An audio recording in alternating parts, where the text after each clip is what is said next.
Central Minnesota Sports Hub. It's the Morning Sports Desk, presented by Wadena's Pizza Ranch and FunZone Arcade. Available on Apple Podcasts, Spotify, or wherever you get your podcasts, and streaming on YouTube.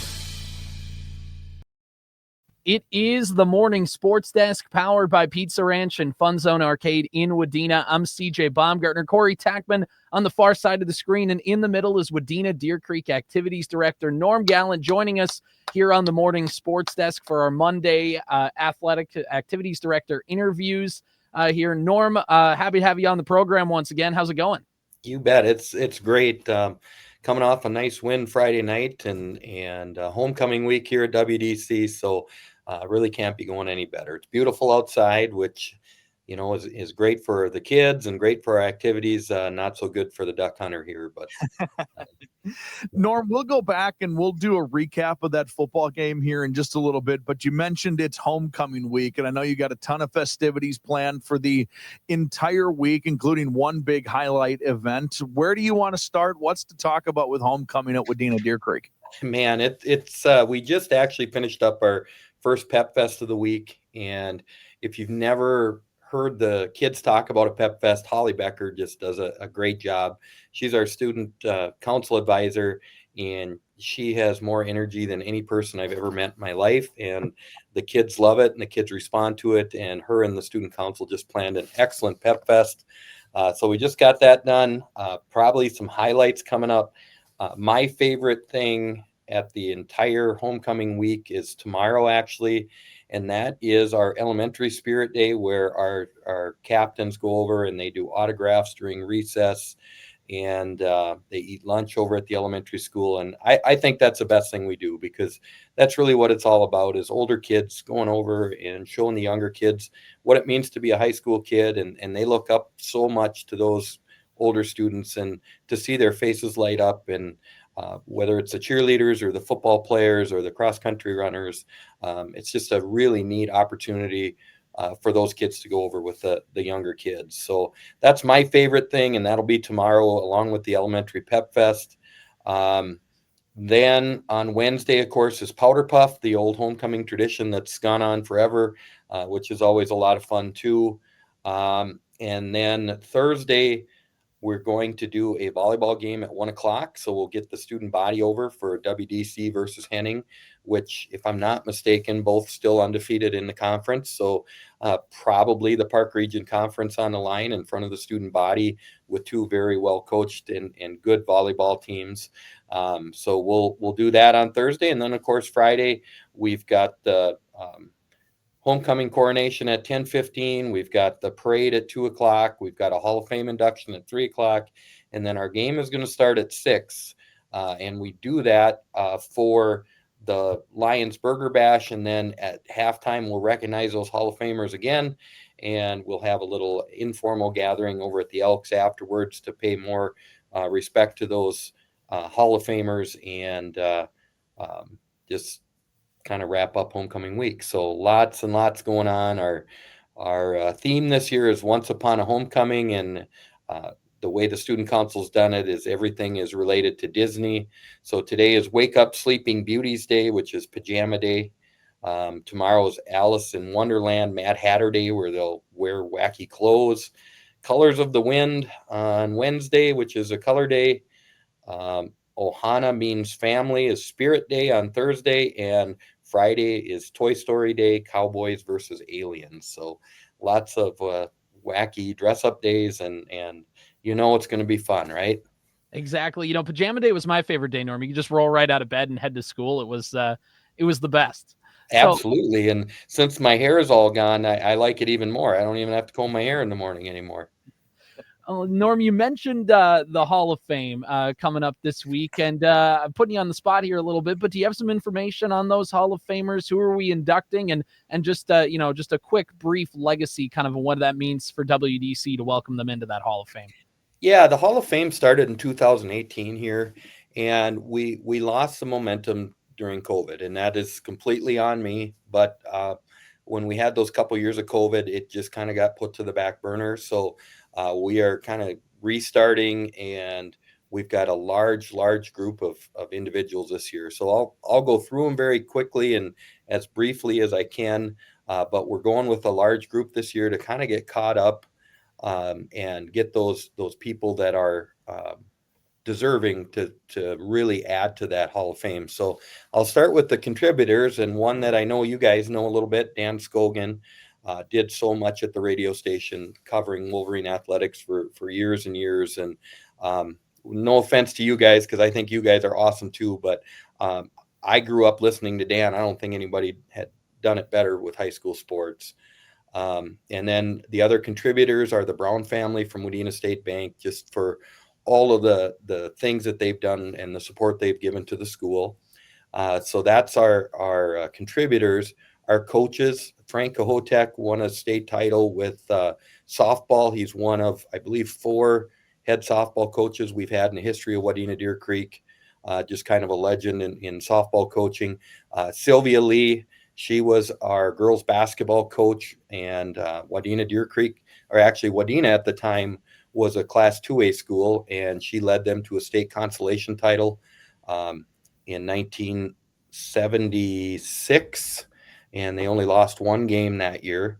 So she's going in as a coach. Lowell Roysum, kind of the face of Wadena-Deer Creek, longtime principal, but also a great basketball coach, the winningest basketball coach in Wolverine history, and a great baseball coach, and just a great man. Terry Olafson coached a lot of things at Wadena-Deer Creek, won a state title in 1981 in girls golf. Terry Olson, everybody knows Terry, right? Terry's still active coaching cross country, Nordic ski, and track and field. He's in the Minnesota Cross Country Hall of Fame, the Minnesota Gymnastics Hall of Fame, and there's nobody more wonderful than Terry Olson. And then, of course, the legend Sue Volkman, just retired from 37 years as our volleyball coach, and so many accolades, and won a state title in 2010. So that's our coaches that are going in. Athletes, I got to put these two together because they are twins, the first twins in the history of Minnesota to win a state title in wrestling, Leland and Logan Brinsfield. And I had the opportunity to coach those guys, and just wonderful young men. Colleen Solseth and Pam Solseth were early basketball players and softball players, and one were on that 76 team we already talked about, and just really important in getting our women's athletics off on the right foot. Terry Miracle, kind of at the time before we really had women's athletics, but went on to do some really great things in coaching and golf and things like that. Avery Burish, another state champion in track.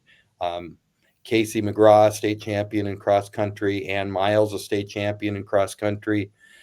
Jeff Brown, who has a state record that will never be broken in the 880-yard run, set that the last year of the 880-yard run before we switched to meters. So, but Jeff was a great athlete, not only here, but at St. Cloud State. And then, of course, all the things that we talked about with he and his family with Wadena State Bank. And then Craig Palin, who was kind of one of the finer athletes in the glory days of Deer Creek. And interesting fact with Craig is he kind of came in prior to Craig and that group coming through. Deer Creek hadn't won a game in football, basketball, or baseball in a whole year. So those groups came in, and of course Craig was kind of right before the state titles in football, but just a tremendous football player, and led him to the state tournament a couple of times, and a tremendous basketball player as well. And then 3 teams are going in. We talked a lot already about the 75-76 Wadena girls basketball team, the 81 girls golf team that was state champions, the 96 cross country team that was state champions, and then actually the 98 cross country team. So actually 4 teams. The 98 girls cross country team was third in the state, all coached by Terry Olson there. And then finally, Jeb Willis will be inducting some people from Legacy Division, which is prior to 1950, and I don't have that list right here. But so lots of folks going in. What does it mean at Wadena-Deer Creek? And I just think that when you do a Hall of Fame, you're honoring that legacy. And we've got our plaques, of course, in the gym. So the kids are going by that and seeing that, there's some really cool things that have happened here, and, maybe striving to be there and do that. We've got one guy up there that was an NFL player for the Steelers and the Vikings, and John Campbell. So to see what these folks have done when they've left here, what they did when they are here, it just is something definitely worth celebrating. And just, that history here is important for people to know. Well, congratulations to all those. That's a great bunch of names. And, it's funny to be in that gym and you see all those names up in the banners that are waving in the gym at Wadena-Deer Creek. So it'll be nice to see them in person and honored. And those are pretty special moments for schools. You said it all. I don't need to add any more to that. But I do want to jump, Norm, to let's get to the present football team. I know CJ was there on Friday night on the road in Monaga. Got a win. Where's the football team at? And let's get the update on that program. Yeah, I mean, CJ, that had to be just a joy to call. I mean, it was a blast, man. That was fun. Yeah, both teams. I think it just happened where you had two teams that really matched up well, and we got down early, and you always worry about that with a young team. And I think as we have evolved this year, I think one of the biggest thing that's most important to us is building that resiliency. We're a team that's going to return 10 out of 11 starters on both sides of the ball next year, and so we're learning to come back from adversity. We're learning to play for 4 quarters, and we're just getting better and better. And I guess I've been doing this long enough where, yes, the ultimate goal of sports is to win, and that's what we're trying to do. But also those personal skills and the skills that are going to take you other places are more important. And I think our kids are learning that, and they're learning to work together. And it was just a great battle and lots of fun. And of course, the kids played great. And as an O-line coach, I can't be more proud of our O-line, because we really did a great job Friday night. So we got Frazee coming to town, and they run that power T that's Barnesville's had so much success with, and they do a really good job with it. So we got another tough test coming, and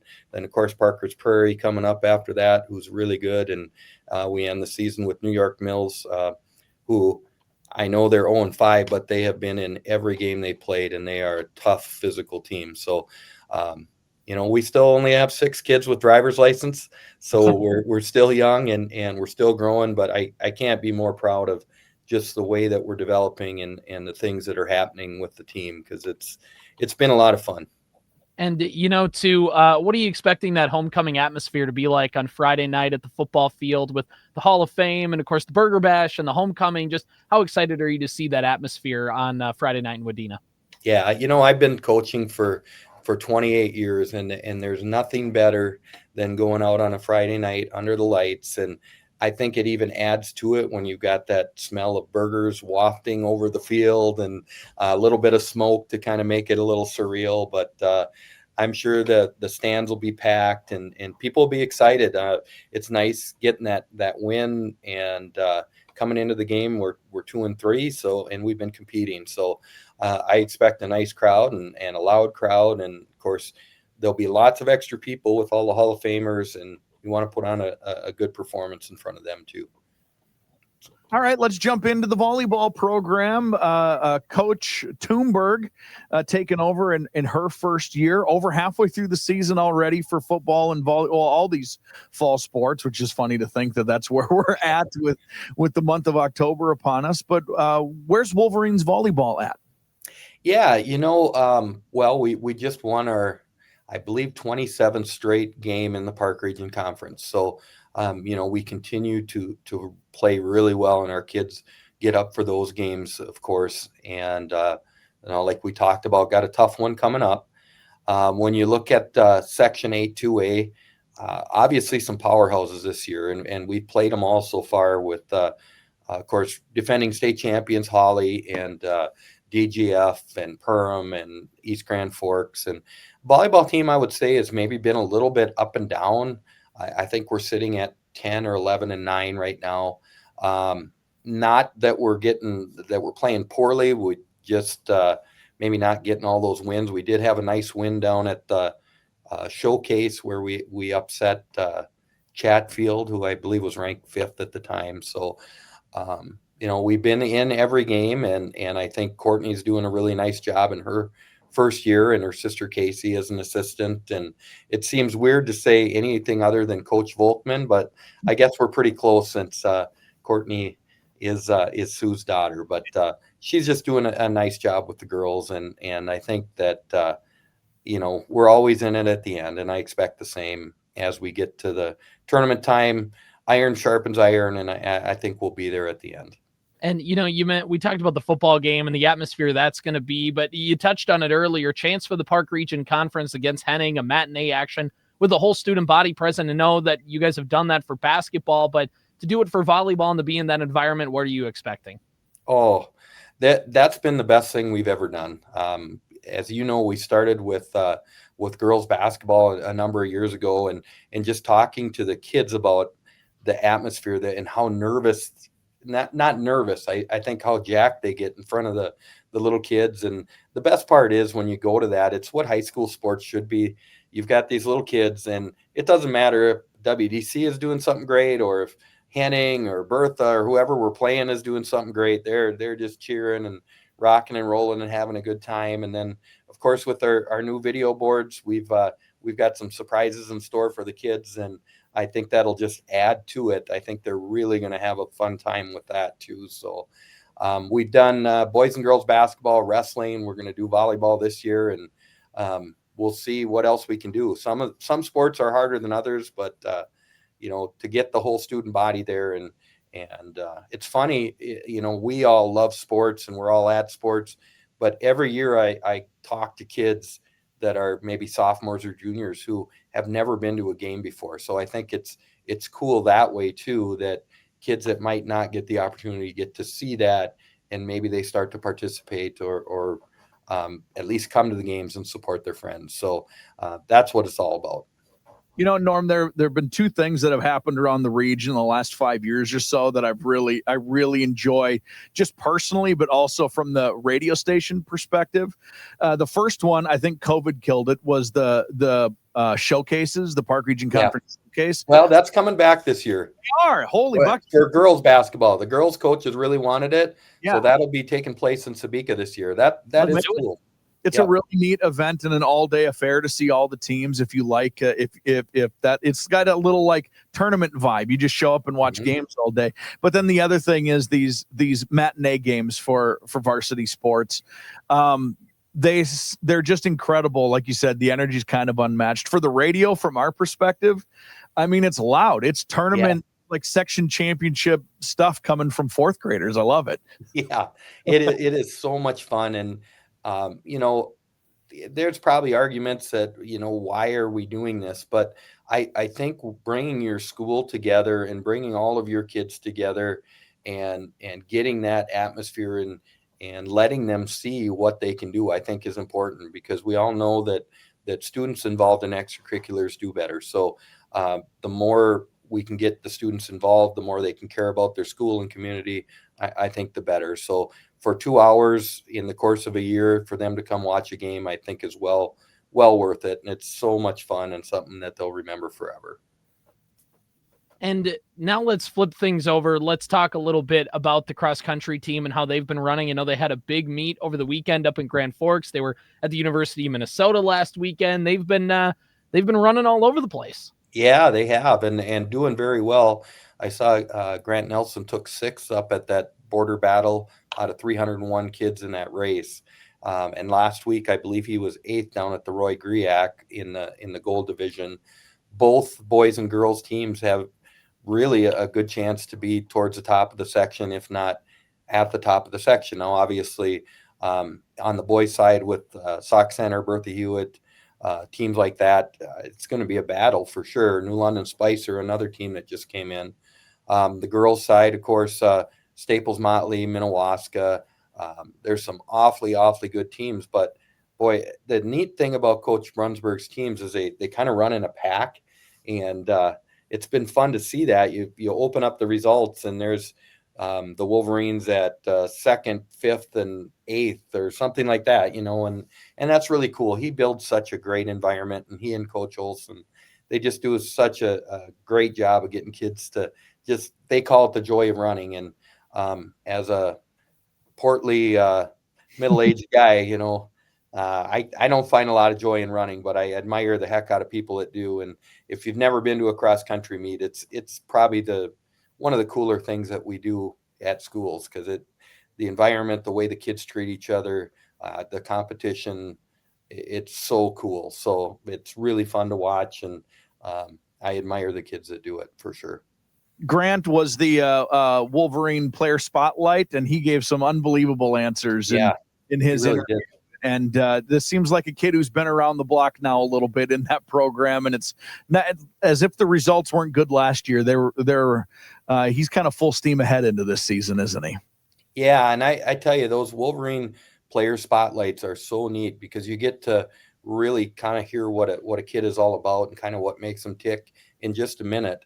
And I've learned a lot about water being wet too, CJ. So, but they've given some great answers. Yeah, I really did. And I think the neat part about Grant's answer was just kind of looking at the legacy and the history of Johanna Olson and what she was all about. And for a kid to be that wise and that worldly and motivated, really says a lot about him, not only as a runner, but as a person. And he's definitely one of the best at school, just a great, great kid. He mentioned that he's been in the fishing league, and I had the chance to be his boat captain a couple times, and just a phenomenal young man, and really great to be around. And, I noticed that with a lot of the other, not just with Grant, but with also all the athletes. One of the questions I like to ask is, who's your favorite athlete? And I say, it could be a professional, it could be somebody, and almost all the time it's their brother, their sister, their cousin, their mom, their dad, like somebody involved. There's always Justin Jeffersons and Byron Buxtons and things like that, but they really make a point to list off their friends or their parents or relatives, and it's really cool to see that. So Norm, looking as well at the girls tennis program, that's another one that's been going strong this year with some high aspirations for a few of them. How have things been looking on the tennis courts this fall? Well, we got some really good news in that Anna Feemeyer, who was in the state tournament last year with Kaylee Endress, she got cleared to come back, which is really good. She had a knee injury that we were pretty worried about, but she got cleared to come back. So you'll start seeing her name in the box scores again. And that just allows us to set our lineup a little bit differently, and kids aren't playing maybe out of position. But that being said, having that injury has also allowed kids to play at that upper level where that's gotten them better. So, we've been in matches early in the season. We lost 4-3 to Staples Motley, who will definitely be at the top of the section. We've got to compete with Crookston, Thief River, and we've been able to battle with those teams. So I think a healthy Anna helps us a lot to be in a position to compete with those kids and kind of see where we're at. That's going to come up in 2 weeks already. They'll be playing up at Courts Plus in Fargo, and it seems like they get most of their season done in the 2 weeks before school starts. It's just their schedule is nutty, but usually by this time we're thinking of snow, and it's 85 degrees today, so that's why they do it. But they really get packed together, and just looking forward to hopefully Kaylee and Anna can make that run and maybe improve their position from last year in the state tournament. Norm, will give you the opportunity here to highlight, promote, talk about whatever that's happening at Wadena-Deer Creek as we approach the month of October. Yeah, I mean, just like you guys said, everything's going to be wrapping up, and my favorite times as an AD and just as a sports fan are tournament times, and we get to start with like we talked about tennis, and then cross country is going to come up really soon. That'll be kind of right around that Halloween time, and then of course football and volleyball playoffs. There's no better time than tournament time. So from the sports side, I'm excited about that, and then of course we'll be in the winter, but just I think teachers are sending me a lot of things, and I'm getting out and covering a lot of things that are happening in the classroom too.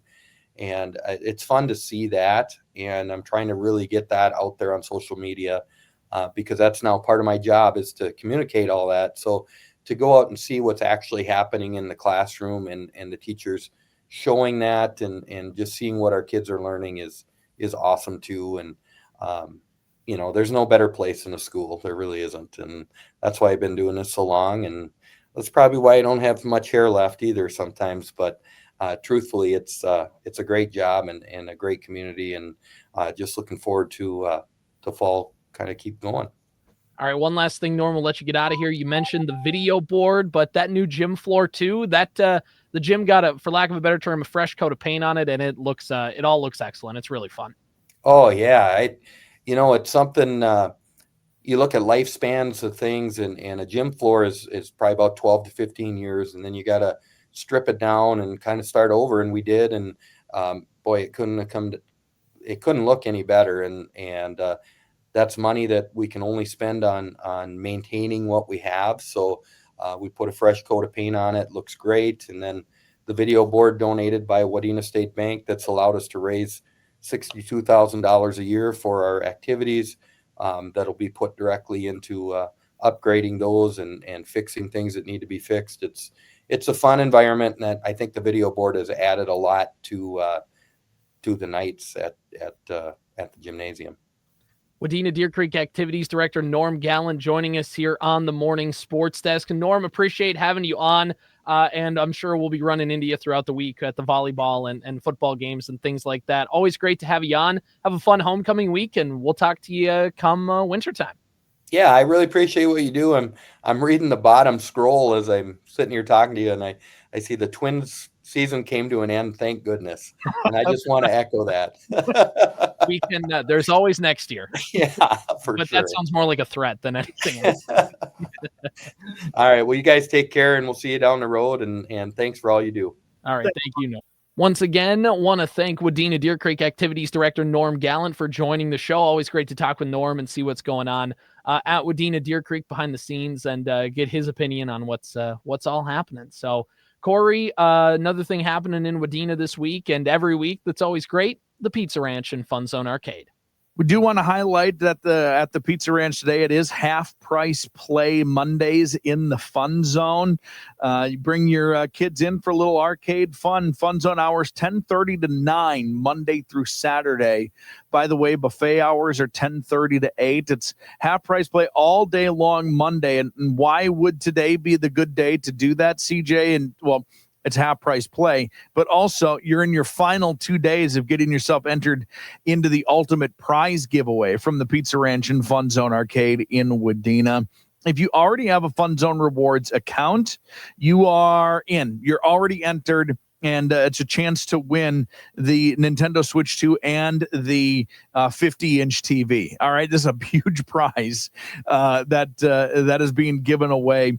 So today would be the day to stop in for half price play because you're going to either refill or reload or get that rewards card. Again, if you're already a member, you're already in. But if you haven't, if you're not a member, today would be a great way to do that. So, scan the QR code. You can see it on the screen right now as you watch Morning Sports Desk on YouTube. When you stop in for Half Price Play Mondays, you can scan the QR code wherever you see it in the store or on their Facebook page as well. The ultimate prize giveaway is giving away a Nintendo Switch 2 and a 50-inch TV. Get registered. You have just today and tomorrow to make that happen. All right, Corey. The Vikings have a little bit of an Irish flop over the weekend in Ireland. Got up early, just be done with football by noon for the day. So, Corey, the Vikings lose 24-21. There's a lot of things that went wrong. You got gashed by 41-year-old Aaron Rodgers. Your offensive line continues to get more hurt with Ryan Kelly getting another concussion and leaving the game. Brian O'Neill had a knee injury. Basically, I think we probably are in agreement that the issues with this team are starting at the offensive line and the fact that the unit's just been a mess, whether their own control or not. 5 guys on the offensive line and 3 of them are backups right now. It's just not gonna do it. No team has that depth. None. Like Philadelphia would struggle with this, and Philadelphia is like the deepest team in the trenches in the entire league on both sides of the ball, right?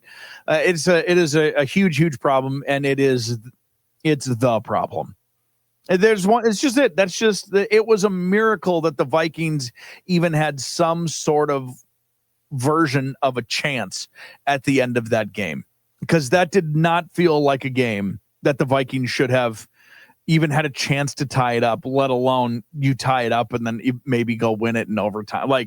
Just a gross, not a very good football game. No, not a very good football game. And it just, again, the offensive line imploded. Wentz threw a couple interceptions. One of them got deflected, whatever, but still Wentz didn't have the greatest game. Again, Jefferson had a good game, but also he slipped on should have been touchdown. Addison got caught from behind on what, again, should have been a touchdown. There's a couple really bad underthrow. I don't know if I said it to you or if I said it to somebody else, but the Addison one or no, just in general, every throw that Carson Wentz makes is a back shoulder throw, and maybe only half of those are on purpose back shoulders. I mean, he underthrew Addison by 15 yards. Mm-hmm. You don't have to hit the guy in stride on a play like that, right? Like, you're so wide open, just get it there. But if that ball wasn't underthrown by 15 yards, Addison scores. Right. If Jefferson doesn't slip, I think he scores. Mm-hmm. It's just not good, man. Not good. And again, there's a lot of talk last week of what happens with Wentz? What do the Vikings do? What do they do with McCarthy? I think the answer is you still don't know yet, because behind this offensive line, nobody has been able to succeed so far this year without the defense basically scoring 2 defensive touchdowns in the first half and getting you an extra 3. And you had 17 points out of turnovers a week ago. It's one of those things where it's you definitely were given a really big advantage against a very bad Cincinnati team. Pittsburgh at least is competent. Who knows what their ceiling is, but they're at least a competent, well-run franchise, and they were able to figure things out. Rodgers was certainly motivated in that game. DK Metcalf had a big touchdown where it felt like nobody wanted to tackle him. The Steelers were using their 2 backup running backs and still felt like they were able to run well enough on the Vikings, or at least run when they needed to. And again, injuries are on that side of the ball as well, but it just feels like this team has really been unable to come together and kind of be this full vision that the Vikings wanted. And all of this to say they're still 2-2 at the end of September, and most franchises will say 2-2 at the end of the first month. Okay, we can figure things out from there. There's some sneaky things now happening through 4 weeks, I think, that are important. Jordan Mason's the best player on the team right now. He has been the best player on the team. The most productive for sure. Without a doubt. He's been awesome. I think we always knew that not having Darisaw on the line was problematic. And then he comes back and some of the problems were immediately solved. So even though we knew he was good, we probably underrated how good he was. I think the same can now be true about we're probably underrating how important Van Ginkel and Cashman are to the defense. But the sneaky storyline here is, and I think you have to rule out Cincinnati. I think it's the only thing that makes sense on the plot graph. They're the anomaly, the outlier. You have to rule them out. The defense has been not good. They haven't given up a ton of points, so it doesn't look, if you're just looking at points scored. But they've been. I mean, Caleb Williams was 2 throws away from having 180 yards more passing in that game against the Bears. 140 more yards passing. This defense has been bad, and there's been a lot of problems. The offensive line, I still think, is problem number 1. Because if you can't do anything you're hanging your defense out to dry. There's been a little bit of that's magnified the issues with the defense. But yes, you're right. Well connected, but the defense has been not good, and Cincinnati doesn't count. I'm sorry, it can't. It is very evident that Cincinnati is dog doo-doo right now. Mm-hmm. It doesn't count. So they've got a lot of things to sort. This team has a lot of things to sort out. The obvious question is, now we've seen 8 quarters of Carson Wentz. Has he done enough to keep him the starter, in your opinion? Because I have a strong opinion on this. My thing would be no. The only thing would be unless the offensive line is so bad, you're like, well, McCarthy's going to get killed, and his at risk of ruining his confidence. Let's just let Wentz kind of eat dirt behind it. But no, as last week, it's like, well, if he can just keep the train on the tracks and get the ball moving and whatever. But then last week, the offensive line didn't really give him a chance. But also at the same time, it's like, if this is what we're going to be, is just kind of struggling to find an identity, then at least find the identity in the young franchise quarterback and not the 30-year-old journeyman who's here on a 1-year contract. And not everything's going to be perfect all the time. So, like, Doesn't J.J. McCarthy have to learn how to deal with some, I don't want to use the buzzword adversity, but like there's a pretty prominent adversity challenge that he is going to be faced by being in the lineup. I think the storyline with McCarthy all year leading up to the season has been we need to figure out if he has it. He's smart enough, the talent's good enough, all the things. Can he actually play football is the thing we need to figure out. Right. And I don't think you can just bench him without pushing off that decision. You can't afford to push this off another year, because the real answer is we won't know if J.J. McCarthy can play football until about November 2nd of next season. Right. Well, remember, you push him off, sorry to cut you off, but like if you don't play him the rest of the year, now you're talking about November 2nd of 2027 to determine if he can do it or not. And I just don't think organizationally you can wait around. You have to be willing to suffer in the present to move on in the future. The Vikings have two different timelines, and I think we thought that they'd be able to merge them, and I think they're finding that it's harder to merge than they thought. This is a win. It is. It's a win now ready team that they spent the most money on than any other team in the offseason to put together. And they had a rookie quarterback. And the thought was, we're going to make this team so good that the rookie quarterback doesn't have to do anything. He doesn't have to worry about stuff. And they're finding that it's harder to merge McCarthy because he might just not be ready yet. But like you said, you have to figure out if he can do it because you have a veteran-laden team that wants to win. And you need to know if that's going to be the quarterback to do it, or if you need to go get somebody else, or if you need to do whatever. And that's why also playing Carson Wentz, unless McCarthy just is hurt or Wentz is like miles and miles better, doesn't do you any. It doesn't do you any good to start Carson Wentz and go 9-8 and miss the playoffs by a game, because then, like you said, you're pushing off the date of if you know McCarthy's good or not. Put in McCarthy and figure it out. But also you have a veteran team, and if the rookie quarterback struggles, like you have a bunch of guys who came here to win, and you're not. Again, melding the timelines together. The Vikings are having a tough time.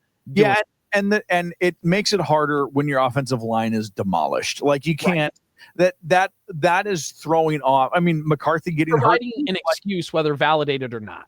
But also, it's not like. Do you think the veterans, these veteran, I'm on a win now team, do you think that they're coming off the field after every single drive, after every single game, or whatever? Are you there like, damn, we are so much better with Carson Wentz? Because I don't think they're saying that. I don't think I don't mean that to sound like super negative, but like every quarter that Carson Wentz has played, I've been like, are they very better with Carson Wentz than J.J. McCarthy? I don't think they are. After one quarter, after two quarters, after three, after a game.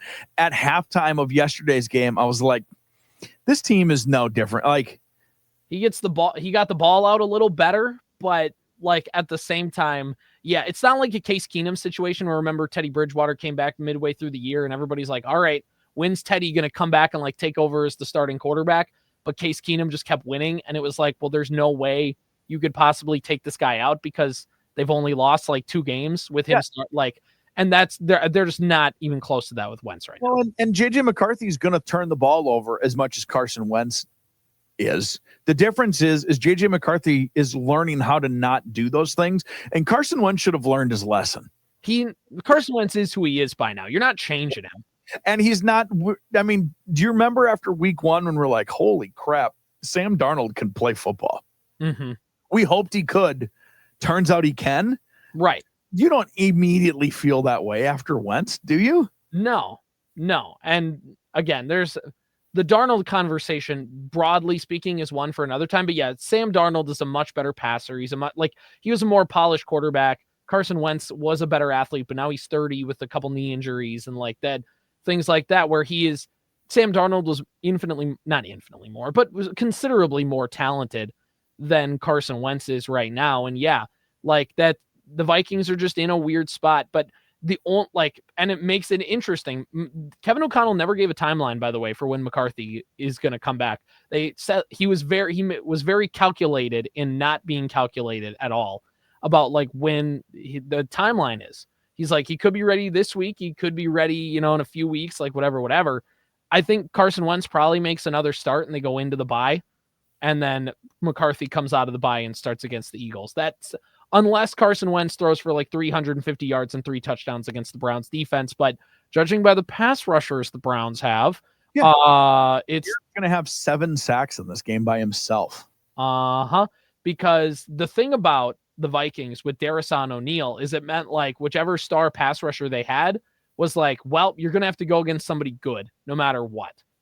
But for the Steelers last week, it was like, all right, well, TJ Watt, you're just kind of have to figure it out. But as soon as Brian O'Neill went down, it was like, well, TJ Watt, you are against Justin School the rest of the game. Like, you stay on his side. Right. How about this? I'm going to try to show you this in the camera from the Brohioan on Twitter. Sure. Have you seen this by chance? Maybe. We have Darius shadow Myles Garrett wherever he lines up with John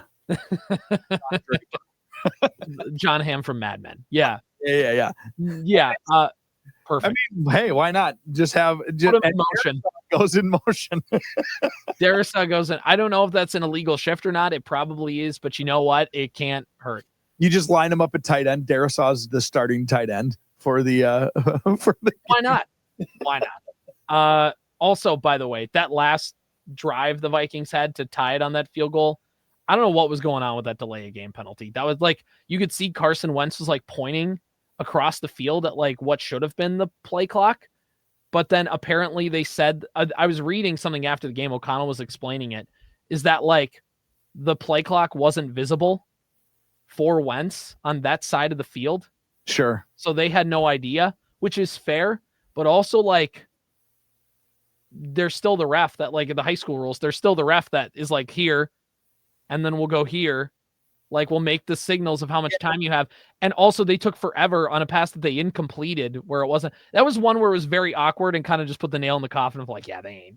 Well, that was weird and not good. Yeah. Also, that was a 4-play series that he almost threw 3 interceptions on.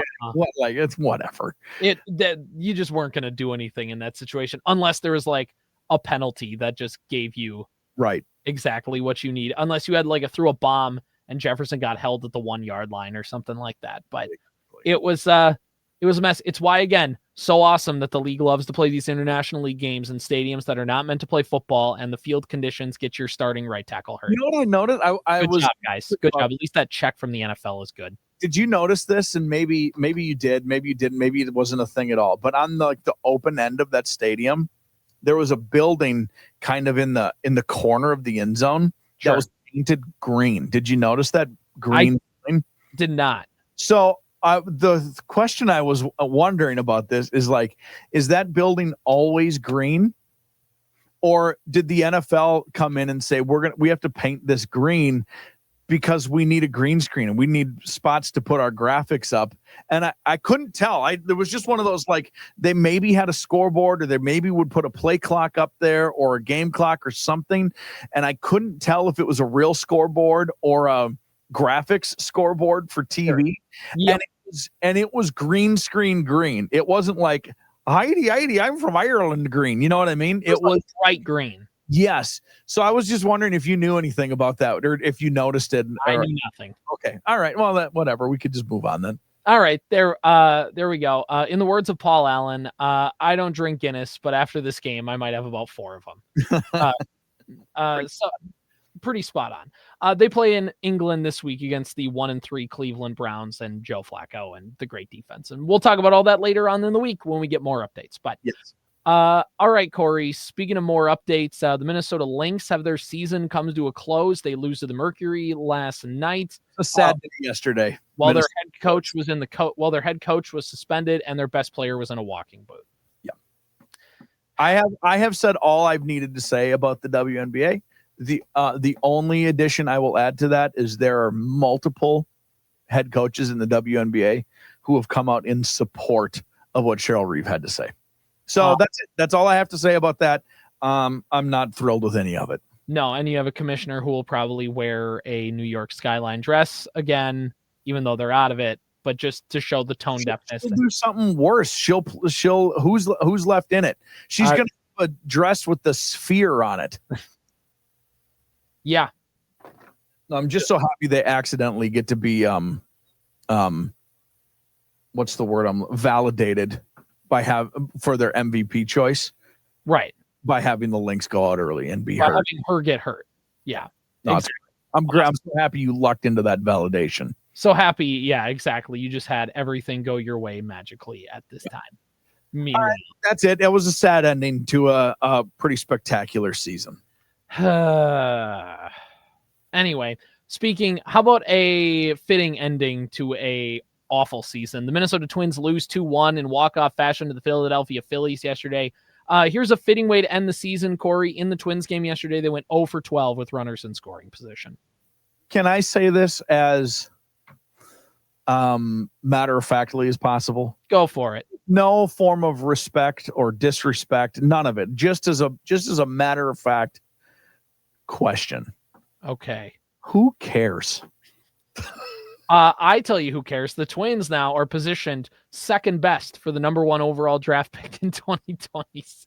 That doesn't make me feel better. Colorado and Washington are ineligible for a top 10 pick, so are the White Sox. So, the Twins and the Pirates, baby. So what? So they're going to go draft a 14-year-old from the Dominican who might be 22? Yes, that's it exactly. They're going to have, it's not going to be a Holiday or a Skeens or they'll take the number 5 guy at number 1 because they'll sign for less draft value. I've said this before. I am Timberwolves 5 to 15 years ago apathetic. That is the state of fandom I am in with the Minnesota Twins. Like every year, this is the way I described it to some friends of mine. It's like, I'll come to the party, but I'm showing up late, so it's already dark in there. I'm going to go to the punch bowl. I'm going to grab some punch. I'm going to lean up against the wall. If somebody comes by to say hi, that's cool, but I'm not socializing. And the second it gets weird, I'm leaving. That's it. That is my metaphor for Twins fandom for the 2026 season. Mm-hmm. And the biggest question now as the season comes to a close, there's a lot of questions that come into this offseason, but as we've talked about on the show in previous episodes, we feel like Derek Falvey's job is safe. He's the team president. He just took over for Dave St. Peter. Like, there's a very slim chance that the Twins are going to completely blow up the entire brain trust of the front office. But that being said, when you have a disappointing season the way you did, and your team blew everything up, and the owner's staying in place, and the team president is staying in place, that probably means that the manager is going to be gone. In a normal world, right? Just somebody's got to fall on the sword of this. Well, I mean, you think so, right? I think so. They missed the playoffs 4 out of the last 5 seasons now. Yeah. Like, that somebody's got I mean, the Twins season tickets are not looking good, and especially post-trade deadline, a bunch of people canceled their, like, people were posting online, like, their confirmation that they canceled their season tickets. There is one way to throw red meat to a fan base is to fire a coach, like fire the head coach, fire the manager, to show, even if it's not in good faith, that we care about the organization. This is unacceptable. We got to make a change. And that doesn't it matter in this instance, CJ, who the person they hire? Because the Twins fans are savvy here, right? Like, we're not just going to take the bait of, look, we fired the guy, things are going to change. Because if all they do is hire, I don't know, Tickle Me Elmo. What's the guy's name? The bench coach? Chase Tingler. Yes, him. Like, if they just bring him in, aren't we all smart enough to know that this isn't changing anything? It's basically just the same guy. Yeah. Like, he was literally Rocco Baldelli's, like, right-hand man. So firing somebody is not that's not going to be enough. Here's financially why I think they would do it. because they just gave him an extension, which means he was getting a little more money, and you can probably hire Tingler for less money and move everybody else up into the respective positions for less money than the guy who previously had it. Right. So that would be the only, like, you move him up to manager, you move Conger from third base to bench coach, you move first base guy over to third base, right. You bring somebody from St. Paul to be your first base. Toby Gardenhire becomes the first base coach and you move him. Correct. It's just cheap. It's just cheaper to do it that way rather than pay the guy. The reason they wouldn't do it is because doesn't this seem like an ownership group and an organization who was just more than willing to run it back because who cares? Yeah, exactly.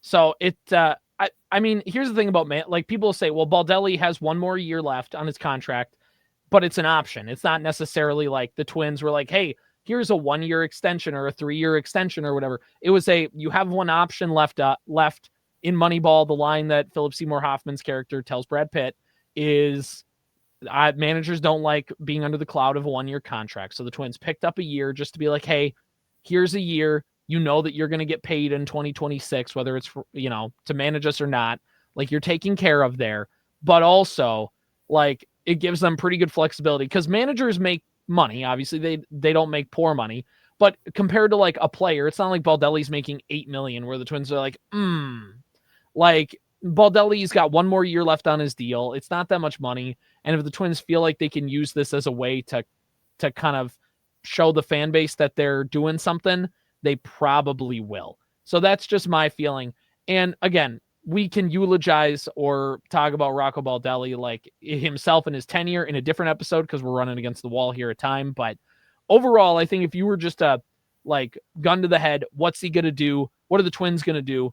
I would say they fire Baldelli.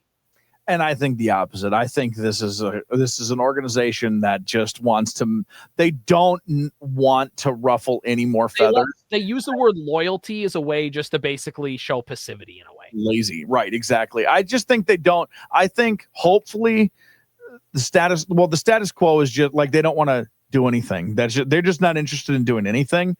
So the move is here. Hopefully they have enough self-awareness that firing somebody and just bumping everybody up the ladder one spot is going to be enough to calm people down. Because it's not. Twins fans are going to lay it on thick if that's what it is. Like, I don't know. Now that I'm saying all of it, they're going to announce his firing and announce Tingler as the new manager in the same press conference. Let me put it to you this way, Corey. There's nothing the Twins could do that would surprise me, good or bad. They're just such a huge freaking bummer. It's a bummer. All right, that's going to do it. Morning Sports Desk, powered by Pizza Ranch and FunZone Arcade in Wadena. See you tomorrow. We'll talk some high school games. That'll get us in a better mood. Powered by Wadena's Pizza Ranch and FunZone Arcade. Follow the Morning Sports Desk on Apple Podcasts, Spotify, or wherever you get your podcasts. And watch every show on YouTube.